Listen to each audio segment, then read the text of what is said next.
ማርኮኛልና ክብርሽ ላንቺ ልገዛ ላመስግንሽ ማርኮኛልና ክብርሽ ላንቺ ልገዛ ላመስግንሽ ማርኮኛልና ክብርሽ ላንቺ ልገዛ ላመስግንሽ ማርኮኛልና ክብርሽ ላንቺ ልገዛ ላመስግንሽ ሰላም ጤና ይስጥልን ውድ ተመልካቾቻችን እንደምን ዋላችሁ ከጠዋት ጀምሮ ወደ እናንተ በሚደርሱ ዝግጅቶቻችን መንፈሳዊ ረፍትና ሰላም እንዳገኛችሁ ተስፋ እናደርጋለን አሁን ደግሞ የጸበል ጸዲቅ ዝግጅታችን ነው ይህ ዝግጅታችን የእናንተ ጥያቄዎች በሊቃውንት አባቶች ምላሽ የሚያገኙበት ሰዓታችን ነው ለዛሬም ለተጠየቀው ጥያቄ ምላሽ የሚሰጡ መምህር ጋብዘንላችኋል የዛሬ እንግዳችን መላካሪያ ማምዶ ወርቅ ደሴ የቀጨኔ ደብረ ሰላም መድኃኔዓለምና ደብረ ትጉሃን ቅዱስ ገብርኤል ቤተክርስቲያን ዋና አስተዳዳሪ ናቸው ለጥያቄዎቻችሁ ተገቢውን ምላሽ ታገኛላችሁ አብራችሁን ቆዩ ማርኮኛልና ክብርሽ ላንቺ ልገዛ ላመስግንሽ ማርኮኛልና ክብርሽ ላንቺ ልገዛ ላመስግንሽ ማርኮኛልና ክብርሽ ላንቺ ልገዛ ላመስግንሽ ማርኮኛልና ክብርሽ ላንቺ ልገዛ ላመስግንሽ መምህር እንኳን ደህና መጡ ጓደና ቆየሽ እንግዳችን ስለሆኑ በጣም አመሰግናለሁ እኔም እንግዳ አድርጋችሁ ተጋብዛችሁኝ በጣም አመሰግናለሁ ያው የጸበል ጸዲቅ ዝግጅታችን የመመናን ጥያቄዎች እንዲሁም ደግሞ የማያምኑ ሰዎች በቅንነት የቤተክርስቲያኗን አስተምሮ ሲጠይቁ መልስ የሚሰጥበት ዝግጅታችን ነው ለዛሬም እንግዳችን ስለሆኑ በድጋሚ በጣም ያመሰግናለሁ ወደ ውይይታችን ወደ ጥያቄው ከመሄዳችን በፊት ጸበል ጸዲቁን ይባርኩልን ማርኮኛልና ክብርሽ ላንቺ ልገዛ ላመስግንሽ ማርኮኛልና ክብርሽ ላንቺ ልገዛ ላመስግንሽ ማርኮኛልና ክብርሽ ላንቺ ልገዛ ላመስግንሽ ማርኮኛልና ክብርሽ ላንቺ ልገዛ ላመስግንሽ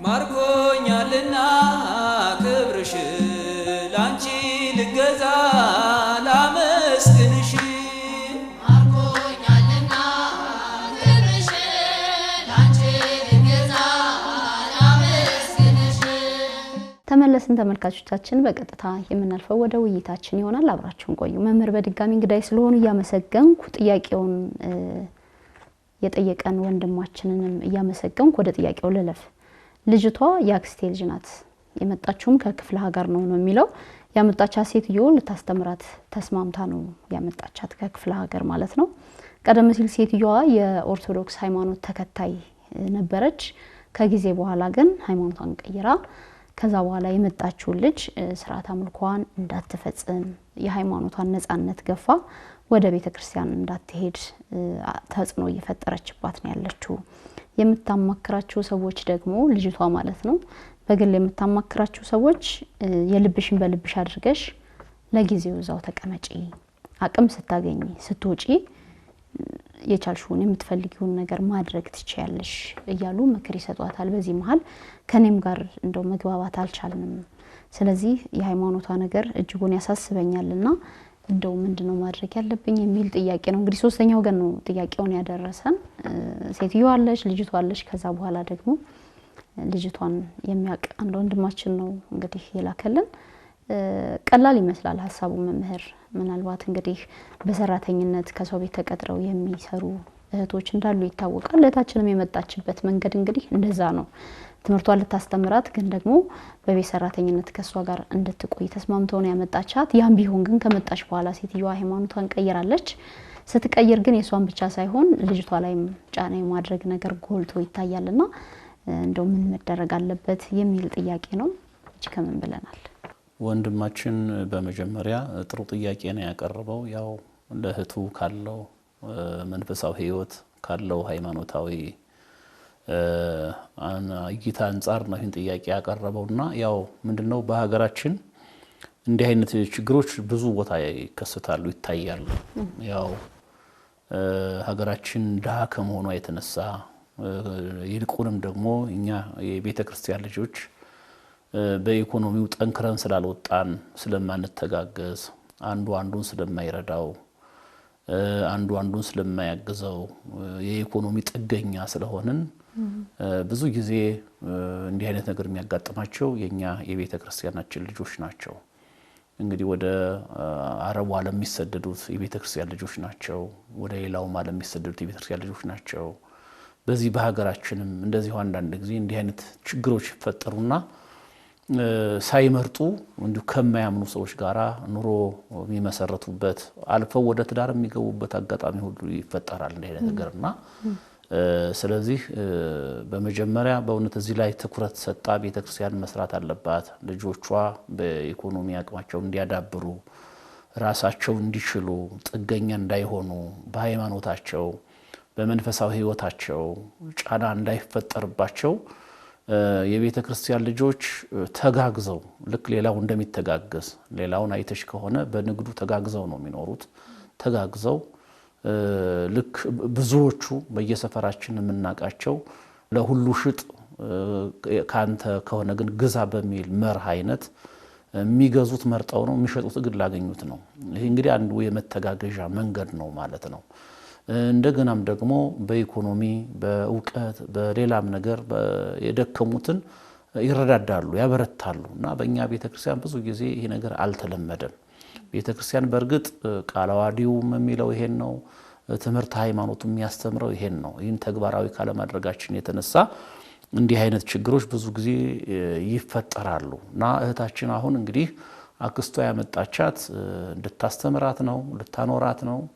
ግን ካመጣቻት በኋላ እሷም ቀደም ብላ ተከተል የነበረውን ሃይማኖት በመለወጧ ወደ ሌላ ብረት በመግባቷ ምክንያት ያው በዚህ እህት ላይ ጫና ያደረገች አባት እንደሆነ ነው ወንድማችን ይነገራል።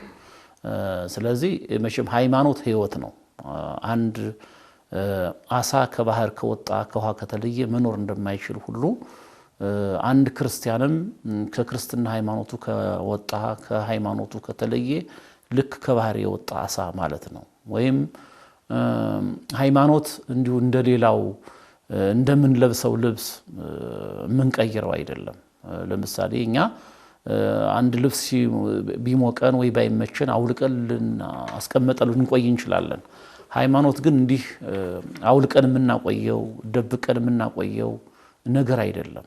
ሃይማኖት ሁሉ ጊዜ ምን ተነፈሰው አየር ሁሉ ጊዜ ምን ሰበው አየር እንደማለት ነውና ስለዚህ እኔ እቺ ሴት ጫና ያደረገችባት ከሆነ ስርዓተ አምልኮዋን ካልፈጸመች በጊዜው ሂዳን ካላስደረሰች ቅዳሴ ካላስቀደሰች ቅዱስ ቁርባን መቀበል ካልቻለች እንደገና በሰርክ ጉባኤ ሄዳ ትምህርት ቤት መማር ወንጌል መማር ካልቻለች ከቻለች ሰንበት ትምህርት ቤት መማር የምትችል እህት ከሆነች ሰንበት ቤት ገብታ ካልተማረች ብቻ በሃይማኖታዊ ትምህርት በሃይማኖታዊ ስርዓቷ ነፃነት ካላገኘች አብሮ መኖሩ ብዙ ጥሩ አይደለም፣ ብዙ መልካም አይደለም።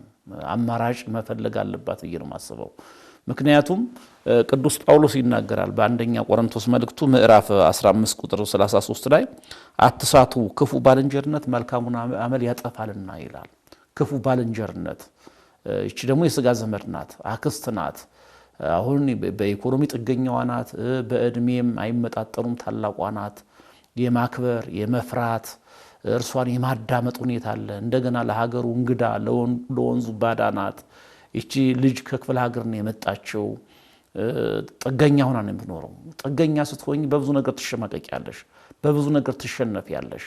ስለዚህ እቺ ልጅ አሁን ጥገኛ ከመሆኗ የተነሳ እንደገና የእውቀት የሃይማኖት ትምህርት የእውቀት መጠኗን አላወቅንም። ደረጃዋ የት ድረስ እንደሆነ አልተገነዘብንም። የእውቀት ደረጃዋ አናሳ ሊሆን ይችላል። ዝም ብላ ብቻ የእናት የአባት ሃይማኖት ነው በማለት በልምድ የያዘችው ሊሆን ይችላልና በትንሹ ትሸነፋለች። በትንሹ ሃይማኖትን ልትለውጥ ትችላለች። በትንሹ ከመንፈሳዊ ህይወቷ ልትወጣ ትችላለች። ስለዚህ እንኳን እስከዚህ ትልቅ ቤተሰብ ጋር አይደለም በጓደኝነትም እንኳን ቢሆን አትሳቱ፣ ክፉ ባልንጀርነት መልካሙን አመል ያጠፋል ነው ያለው። መጥፎ ጠባይ እንድንለማመድ ያደርጋል፣ ሃይማኖታችን እንድንውጥ ያደርጋል። ስለዚህ ጓደኛ እንኳን መምረጥ ያስፈልጋል። እንኳንስ በአንድ ቤተሰብ ስርዓተ አምልኮትን መፈጸም የለብህም፣ ቤተክርስቲያን መሄድ የለብህም ከሚል አካል ጋር አይደለም ሻሂ ቡና ከምንለው ከምንጠጣው ሰው ጋር እንኳን ቢሆን ጓደኛ መምረጥ ያስፈልጋል። በእርግጥ ይሄን ስላሁን ማህበራዊ ኑሮን ክርስትና ያናጋል ማለት አይደለም። በእድር በእቁብ አብረን አንድ እድር ሊኖረን ይችላል፣ አንድ እቁብ አብረን ልንጥል እንችላለን፣ በሃይማኖት ከማይመስሉን ሰዎች ጋር ማለት ነው። ግን አብረን እየበላን አብረን እየጠጣን እምንኖር ከሆነ ግን የኢትዮጵያ ኦርቶዶክስ ተዋሕዶ ቤተክርስቲያን ልጆች ላበላላቸው ራሱ ስርዓት አላቸው፣ ላመጋገባቸው ስርዓት አላቸው። ጸሎት ጸልየው እግዚአብሔርን አክብረው ነው።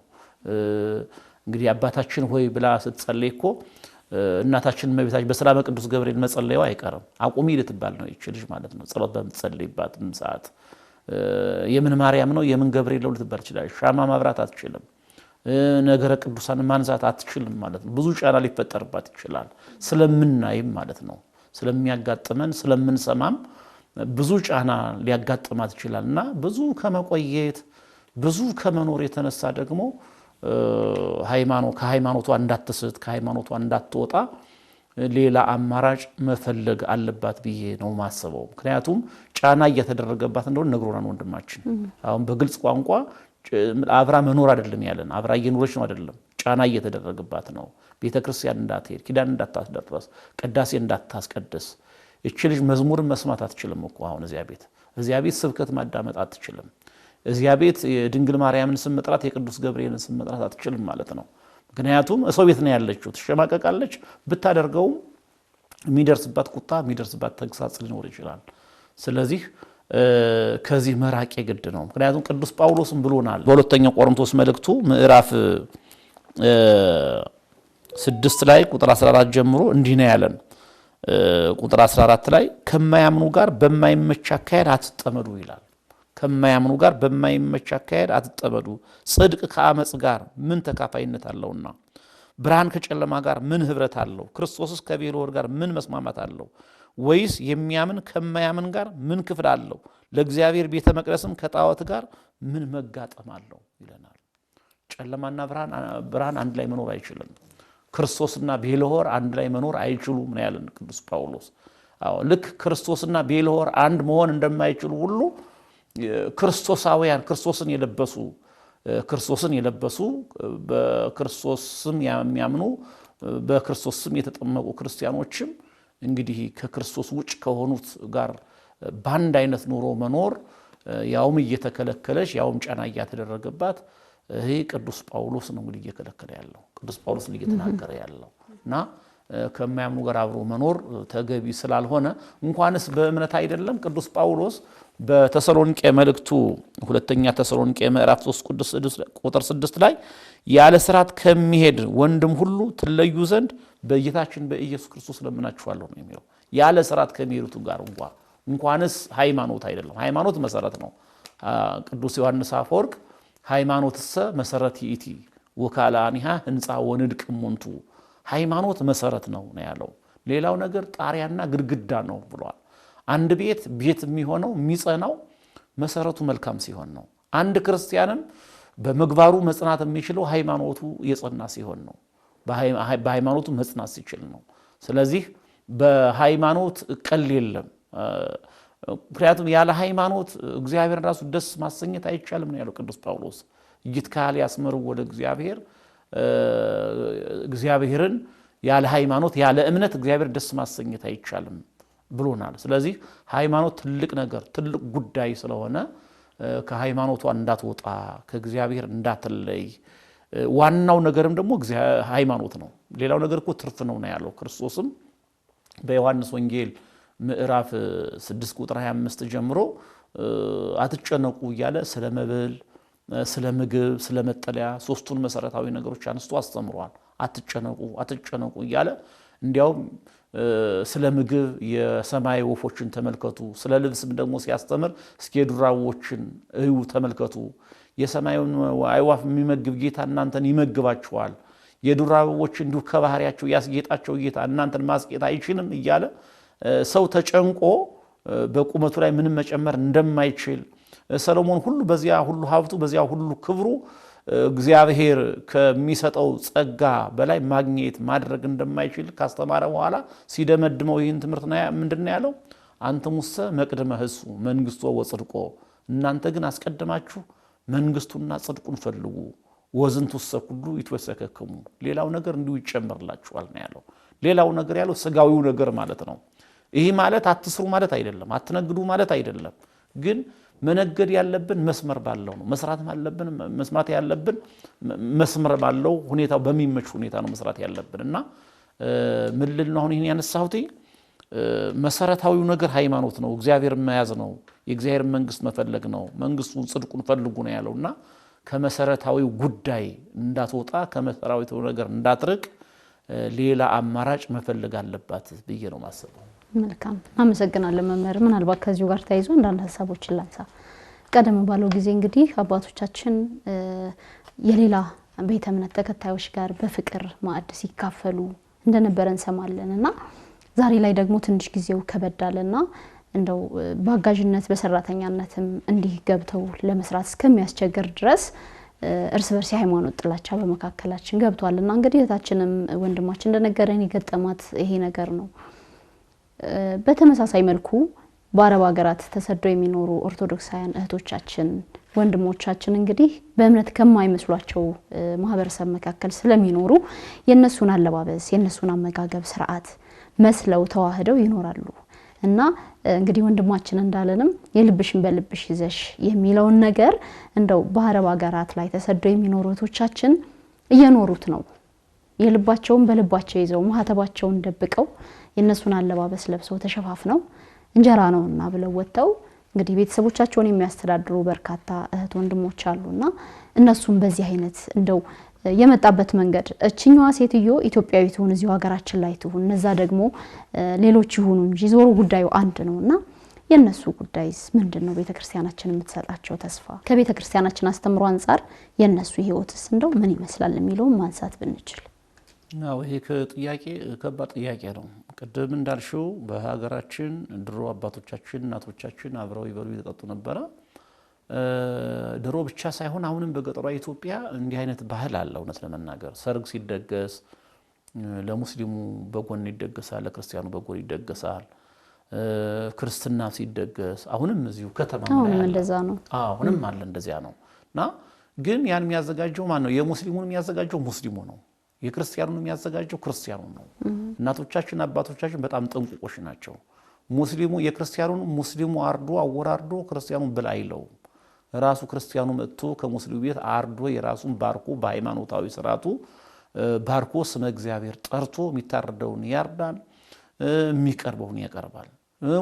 ክርስቲያኑም ሲደግስ ሙስሊሙን ጠርቶ ነው ለሙስሊም ወንድሞቹ እህቶቹ ምግብ እንዲያዘጋጅለት የሚታረድም ካለ በሃይማኖታዊ ስርዓቱ የራሱን ስመ አምላክ ጠርቶ የሚያርደው የሚያቀርበውን ነገር የሚያቀርበው በዚያ መልኩ አሁንም ድረስ አለ። ግን አሁን እህቶቻችን ያው ቅድም እንዳልነው የእንጀራ ጉዳይ ሆኖ የኑሮ ጉዳይ ሆኖ የስጋዊ ኑሮ ጫና ስለፈጠረባቸው በአረቡ ዓለም ሄደው እንግዲህ እኔ ከዛ ሄጄ ባላያቸውም የሃይማኖታቸውን ያው በልባቸው ይዘው ግን የነሱን አለባበስ ለብሰው እነሱን መስለው እየኖሩ ነው ያሉት። ይሄ አሁን ያው አዲስ ነገር አይደለም፣ እንግዳ ነገር አይደለም፣ እየተደረገ ነው ያለው። ይሄን እንዲኖሩ ያደረጋቸው ምንድነው? ቅድም ያልነው ነው። የድህነታችን ጉዳይ ነው፣ የችግር ጉዳይ ነው። ያው ችግር የማያደርገው ነገር የለም። ስለዚህ እኒቶች እንግዲህ በልባቸው የሚያምኑትን አምላክ ባፋቸው መመስከር ባይችሉም እዚያ ያሉት ሃይማኖታቸውን ለውጠው አይመስልኝም። ያው ግን መስለው ግን ይኖራሉ። ይሄም ግን ተገቢ ነው ይያለው አይደለም። ይሄም ቢሆን ተገቢ አይደለም። ማስቀደም ያለብን በመጀመሪያ ሃይማኖታችንን ነው። ማስቀደም ያለብን እግዚአብሔርን ነው። እግዚአብሔርን ይዘን እግዚአብሔር በሚመራን መንገድ ነው መጓዝ ያለብን። የሆነ ሆኖ ግን በእንጀራ ጉዳይ ሆኖ ከዚያ የሚኖሩ እህቶቻችን ያውንም ቢሆን ተስፋ ሳይቆርጡ መጣውም እኮ ንስሐ ገብተው ቄደር ተጠምቀው በዚህ ሀገር ከቆዩት እህቶቻችን ይልቅ የተሻለ የእምነት ጽናት ያላቸው እህቶቻችን አሉ። በነገራችን ላይ አረብ ሀገር የሚኖሩ እህቶቻችን በወሬ እንደምንሰማው እዚያም ሆነው መጸለይ ባለባቸው ቀን በሚፈቀድላቸው ቀን ሄደው ቤተክርስቲያን እግዚአብሔርን ያመልካሉ። እንግዲህ አንዳንድ እህቶች እንደሚነግሩን ማለት ነው። የሚቆርቡም አሉ፣ ስጋው ደግሞ የሚቀበሉም አሉ። ግን የሰው ሀገር ነውና የሰው ቤት ነውና ከሀገራቸው ከቤታቸው የሚያከናውኑትን ክርስቲያናዊ ስርዓት ክርስቲያናዊ አምልኮት ማድረግ ላይችሉ ይችላሉ። ስለዚህ ይሄን መቼም እንግዲህ ምንም ማድረግ አይቻልም። እኔ እነሱን መመክራቸው ያለው ባሉበት እምነታቸውን አጥብቀው በልባቸው መያዝ አለባቸው። የእንትን ጊዜያቸው ሲያልቅ ደግሞ ቶሎ ብለው ለንስሐ መግባት ያው ሰዎች ናቸውና የሚፈጽሟቸው ስህተቶች ይኖራሉ። ሃይማኖታቸውን ባይክዱም መቼም ሃይማኖት የሚገለጠው በስራ ነው። ሃይማኖት እንታልባቲ ምግባረ ሰናይ ምውት ኢቲ ለሊሃ ነው ያለው ቅዱስ ያዕቆብ። ስጋ የተለየው ነፍስ የተለየው ስጋ የሞተ እንደሆነ ሁሉ እንዲሁ ሃይማኖት የሌለው ስራም የሞተ ነው ይላል። በግልባጩ ደግሞ ስራ የሌለው ሃይማኖትም የሞተ ነው።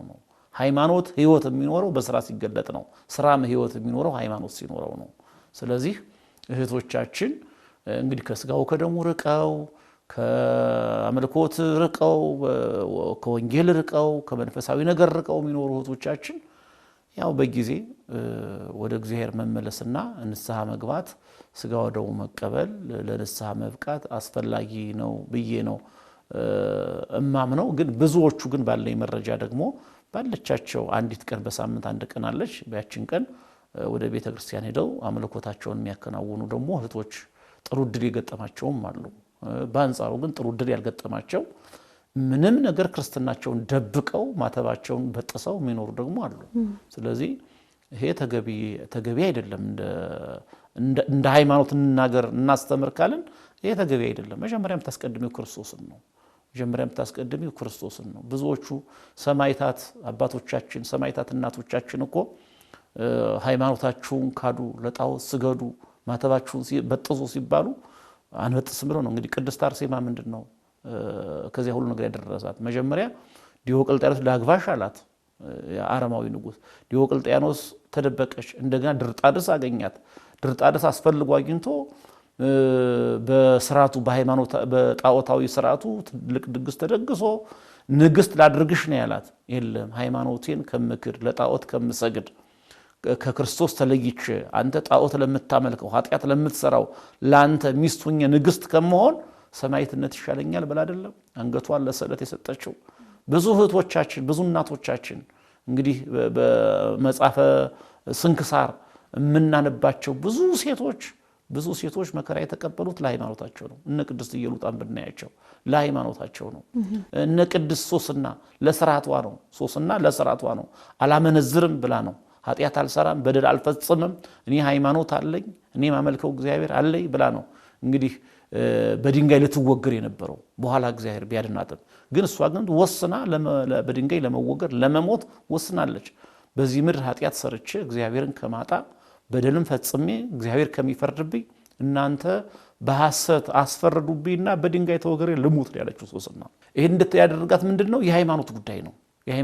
ብዙ እናቶች አንገታቸውን ለስለት የሰጡት፣ ብዙ እህቶች ሰውነታቸውን ለእሳት የሰጡት፣ ብዙ ሰማዕታት የታረዱት አሁንም እየታረዱ ያሉት አሁንም በየሀገራችን እንግዲህ እየታረዱ ያሉ እየሞቱ ያሉ አሁን ትላንት የሰማነው ያሩሲ ምዕመናን አሉ አይደል? የሃይማኖት ጉዳይ እኮ ነው። እንዲህ መከራ እንዲቀበሉ መከራቸውን እየተቀበሉ ያሉት ሌላ ምንም ሆነው አይደለም፣ ክርስቲያኖች ስለሆኑ ነው አይደለም እንደምንሰማው ከሆነ። ስለዚህ ክርስትና ያው ፈተና ነው። ክርስትና መከራ ነው። ክርስትና መስቀል መሸከም ነው። የመስቀል ጉዞ ነው ክርስትናና ለስጋዊ ድሎት ብለን ለስጋዊ ጥቅም ብለን ነገ ጥሩ ቤት ለመስራት ነገ ጥሩ መኪና ለመግዛት ሰዎች ከደረሱበት ለመድረስ ብለን ሃይማኖታችንን የሚያቀጭጭ ከሃይማኖት የሚያስወጣ ስራ ልንሰራ አይገባም ነው የምለው። መልካም እንግዲህ ያው የጸበል ጸዲቅ ዝግጅታችን የምእመናን ጥያቄዎች ምላሽ የሚያገኙበት ነው። ባሩሲ የሚኖሩ ኦርቶዶክሳውያንም ጥያቄያቸውን እንኑር አትግደሉን ነውና እንግዲህ በጸበል ጸዲቅ ዝግጅታችን ስላነሱት እናስባቸዋለን። እነሱም የመኖር ያለመኖር ጉዳይ ነው። በተለይም ደግሞ ካመኑት፣ ከሚወዱት፣ ከተዛመዱት፣ ከተጋቡት ሰው ጋር ነው እንግዲህ ቢላ የተነሳባቸውና ክርስትናው በዚህ ልክ እየተፈተነ ምእመናን በዚህ ልክ ሃይማኖታቸውን እንዲክዱ ብቻ ሳይሆን እንዲጠሉም ጭምር ጥላቻ እየተነገራቸው ቤተክርስቲያን የማታስተምረውን ትርክት እንደ ቤተክርስቲያኗ አስተምህሮና ዶግማ እየተነገራቸው እንግዲህ በቤተክርስቲያን ላይ የተነሱ ብዙዎች ናቸው። ያው አንድ ምእመን ማለት ቤተክርስቲያን ነውና እህታችንን በዛ ሁኔታ ውስጥ ነው ያለችው።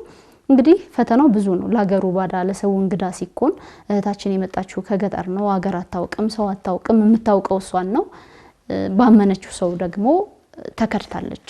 ሃይማኖቷን እንድትቀይርም እየተደረገች ነውና እንደው የሃይማኖት ጉዳይ ሲነሳ እንዳነሳ ነው ብዙ ዋጋ የሚከፈልበት ነው። ግን ደግሞ በቤት ሰራተኝነት በአጋዥነት የሚሰሩ እህቶቻችንን ዛሬ ያው ጥያቄውም እነሱን የተመለከተ ስለሆነ ቤተክርስቲያናችን እንዴት ነው የምታስባቸው?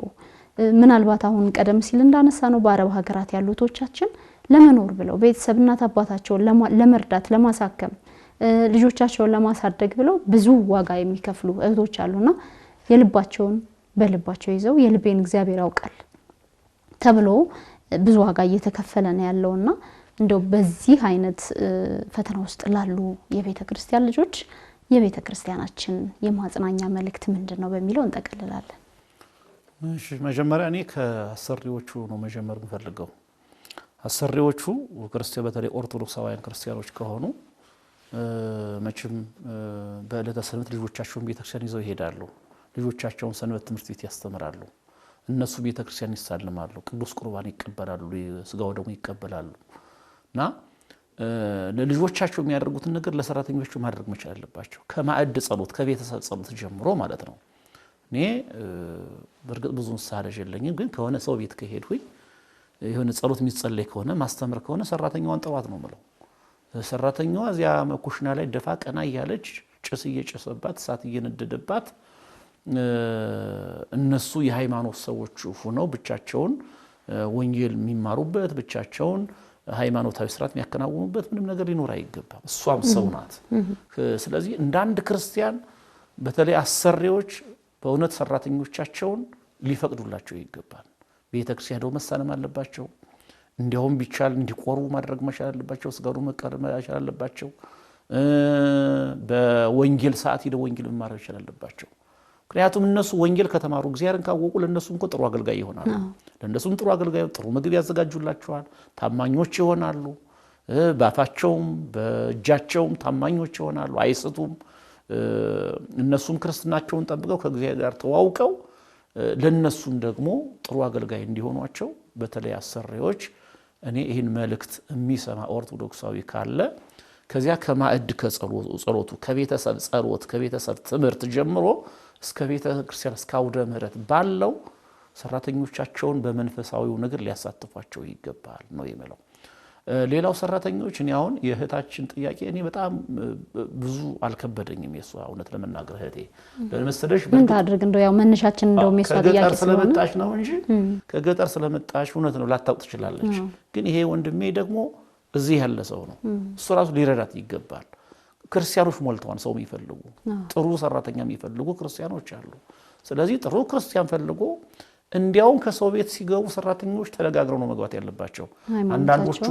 አንዳንዶቹ እኮ ተነጋግረው ትምህርት አስተምርኛለሽ ወይ ብለው የማታ ትምህርት ለመማር ኮሌጅ የሚማሩ ከሆነ የሆነ ከሰዓት ወይ ከጠዋት ለመስራት ለመማር በጎን ለጎን እየሰሩ ጎን ለጎን የሚማሩ ሰዎች አሉ። እንደዚህ ማውቃቸው አሉ። ኮሌጅ የሚማሩ ሰራተኞች አሉ።